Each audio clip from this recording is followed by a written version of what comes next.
उन बच्चों के साथ, उन अभ्यर्थियों के साथ, उन परीक्षार्थियों के साथ कह सकते हैं बहुत बड़ा धोखा है, क्योंकि वो हलकान है, उनको नहीं पता था इस तरीके की चीजें हो जाएंगी। अब उदयपुर में जहां पर बस मिली, बस के अंदर जहां पर पेपर मिला, ये सब चीजें कैसे हुई, वहां पर मौजूदा स्थिति क्या थी, जायजा लिया हमारे सहयोगी ने, आपको दिखा देते हैं। अविनाश की रिपोर्ट।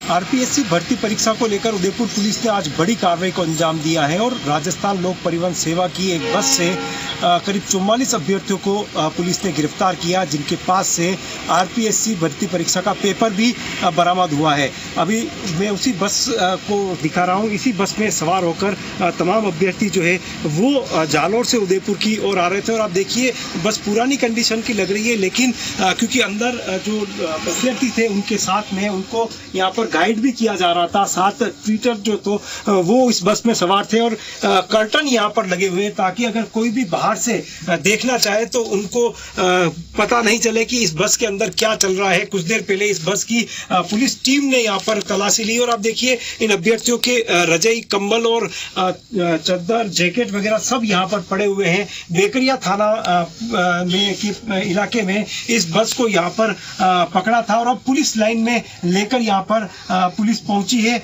और पुलिस लाइन परिसर का जो परिसर है उसमें जो एक सामुदायिक भवन बना हुआ है, इसी भवन के अंदर पुलिस की टीम जो है खुद एसपी विकास शर्मा सहित तमाम आला अधिकारी यहाँ पर इन अभ्यर्थियों से पूछताछ कर रहे हैं और उसके अलावा एक अन्य टीम जो है वो बाकी के जो अभ्यर्थी हैं जो संभवतः जो गाइड कर रहे थे 7 लोग, उनको लेकर बेकरिया से निकली है और कुछ देर बाद में उनको भी यहाँ पर लाया जाएगा और उसके बाद विस्तार से उनसे पूछताछ की जाएगी और संभवतः दोपहर के बाद एसपी विकास शर्मा इस पूरे मामले का प्रेस कॉन्फ्रेंस कर खुलासा कर सकते हैं। अविनाश जगनावत, जी मीडिया, उदयपुर।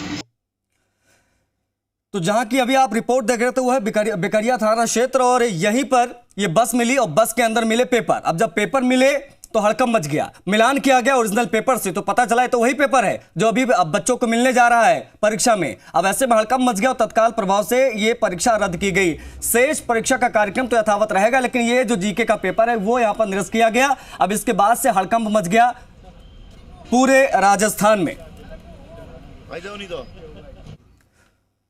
द्वितीय श्रेणी शिक्षक भर्ती परीक्षा के पेपर लीक होने के मामले को लेकर बीजेपी ने सरकार को आड़े हाथों लिया है। बीजेपी प्रवक्ता रामलाल शर्मा ने सरकार पर निशाना साधा और कहा है कि राजस्थान में एक भी परीक्षा सरकार ईमानदारी के साथ नहीं करवा पाई है। एक के बाद एक करके भर्ती परीक्षाओं के पेपर लीक होते हैं। रामलाल शर्मा ने कहा कि राजस्थान की सरकार का नाम तो Guinness book of world records में आना चाहिए।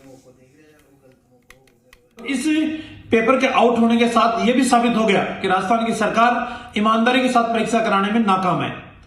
मेहनत और परिश्रम करने वाले बच्चे इन परीक्षाओं के अंदर योग्यता रखते हुए भी बाहर रहते हैं और जिनकी योग्यता नहीं है, बेईमानी के साथ, भ्रष्टाचार के साथ, मोटे पैसे देकर पेपर खरीदने के आधार पर ऐसे लोगों का सिलेक्शन होता है। आवश्यकता इस बात की है कि राजस्थान की सरकार हकदार को सम्मान मिले, गुनहगार को सजा मिले। इस प्राकृतिक न्याय के सिद्धांत के ऊपर जब तक नहीं चलेगी तब तक इन युवाओं का भला नहीं हो सकता। सियासत हाई है और सियासत हो रही इस पर और सरकार को घेरने की कोशिश हनुमान बेनीवाल भी कर रहे हैं, रामलाल शर्मा भी कर रहे हैं, बीजेपी भी लगातार जो है आक्रामक मोड में इसमें नजर आ रही है क्योंकि एक तरीके से उनको भी मौका मिल गया। अब ऐसे में जो युवा हैं, जो अभ्यर्थी हैं, वो बहुत ज्यादा आक्रोशित हैं, वो कर रहे हैं घेराव। रुक करते हैं अनूप का, हमारे सहयोगी अनूप लगातार जो है बने हुए हैं क्योंकि वहां पर बड़ी संख्या में अभ्यर्थी, बड़ी संख्या में जो युवा है वो नाराजगी जाहिर कर रहे हैं। अनूप, ये कोई नया नहीं है जब अभ्यर्थी इस तरीके से नारेबाजी कर रहे हैं आपके पीछे। ये बिल्कुल नया नहीं है कि शिक्षा मंत्री का घर घेरा गया हो, ये बिल्कुल नया नहीं है कि आंदोलन किया गया हो, लेकिन इसका लाभ कुछ मिलता नजर आता नहीं है। सरकार के कानों पर जू रेंगती नहीं, इस तरीके के पेपर लीक होते रहे। अगर इस बार भी ऐसी चीजें रही तो ये क्या करेंगे आगे, इनका अगला स्टेप क्या होगा, इसके बारे में जरा बात करिए, समझाइए। जी हाँ, देखिए हमारे साथ जो अभ्यर्थी हैं जो यहाँ पर परीक्षा देने के लिए आए थे वो यहाँ पर हैं, उन्हीं से जानते हैं ताकि आप यहाँ पर आए थे, आपको किस किस तरह की परेशानी उठानी पड़ी। सर, हमें सुबह 6 बजे रवाना हुए, फिर यहाँ 8 बजे पहुँचे, 9 बजे पता चलता है कि पेपर आउट हो गया। ऐसा कब तक होता रहेगा हमारे साथ, हम कब तक तैयारी करते रहेंगे। और सरकार से मेरा ये सवाल है कि जब पहला पेपर आउट है तो दूसरा पेपर भी आउट है, क्योंकि जब लेने वाले 40% चाहिए तो सेकंड पेपर भी आउट किया है, और जब तक इन पे कार्रवाई नहीं की जाएगी जब तक ये रुकेंगे नहीं, और हमारे साथ ऐसे ही होता रहेगा। यहाँ जो अभ्यर्थी है उनका यही कहना है कि जब पहला पेपर आउट है तो दूसरे पेपर की क्या गारंटी है कि वो पेपर आउट नहीं है। इसी के चलते जो शिक्षा राज्य मंत्री है जाहिदा खान, उनके आवास के ऊपर जो अभ्यर्थी हैं वो यहाँ पर पहुँचे हैं और इनके अंदर काफ़ी आक्रोश देखने को मिल रहा है। इनका यही कहना है कि जितनी भी भर्ती परीक्षाएं हो रही हैं वो एक पारदर्शी, उसके अंदर पारदर्शिता बरती जाए, और जो जी अनु,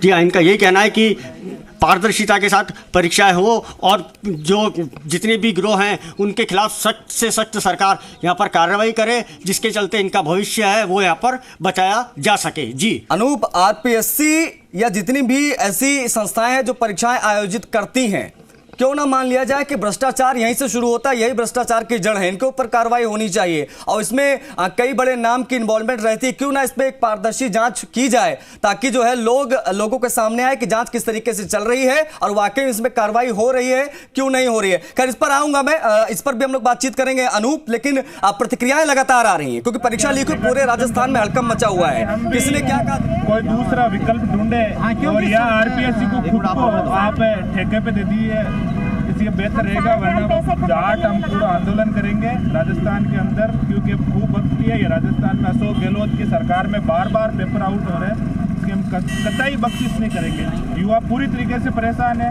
इसमें सारा सरकारी सिस्टम साथ मिला हुआ है। यदि सरकारी सिस्टम साथ नहीं मिला हुआ होता तो रोज रोज ये पेपर आउट नहीं होता। 21 तारीख जब एचएसएस का पेपर था उस टाइम से आज तक रेगुलर पेपर आउट हो रहे हैं, लेकिन सरकार इस पर कोई ध्यान नहीं दे रही है। तारीख पे तारीख देती है, कभी बोल देती है बाद में पेपर करवाएंगे, 10 दिन बाद का टाइम दे देती है, 1 महीने का टाइम दे देती है, लेकिन सरकार इस पर गौर नहीं कर रही है। पूरी तरीके से विफल है सरकार। नाम बताओ। सरकार का नाम महेंद्र चौधरी है। क्या सूचना मिली आपको? मैं नागौर डिस्ट्रिक्ट से हूँ, नावा विधानसभा क्षेत्र से हूँ और मेरा नाम जितेंद्र कुमार है।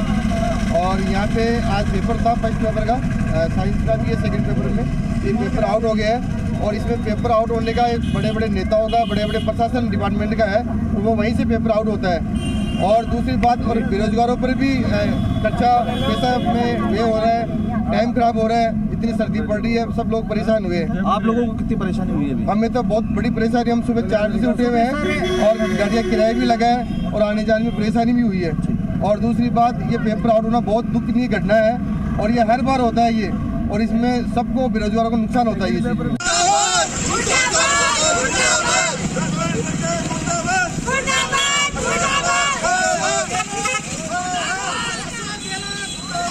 तो एलडीसी क्लर्क भर्ती परीक्षा हो, चाहे वन रक्षक भर्ती परीक्षा हो, चाहे अब ये वाली परीक्षा हो, मतलब परीक्षा अगर हो रही है तो पेपर लीक होगा, ये भी मान के चलिए, ये बिल्कुल तय मान के चलिए। अब ऐसे में जो परीक्षार्थी दूर दराज से पहुंचते हैं परीक्षा देने के लिए तैयारी के साथ, सालों साल तैयारी करते हैं, पैसे खर्च करते हैं, कोचिंग ज्वाइन करते हैं, अब ऐसे में एक बयान आ जाता है, एक फरमान आ जाता है कि भाई फला पेपर रद्द हो रहा है इसलिए क्योंकि उसकी जो पेपर है वो ऑलरेडी लीक हो गया है। अब ऐसे में जब पेपर लीक हो गया है तो उसके बाद में परीक्षा रद्द हो जाती है। उसके बाद में तमाम अभ्यर्थियों का जो प्रतिक्रियाएं आप देख रहे हैं, ऐसी प्रतिक्रियाएं निकल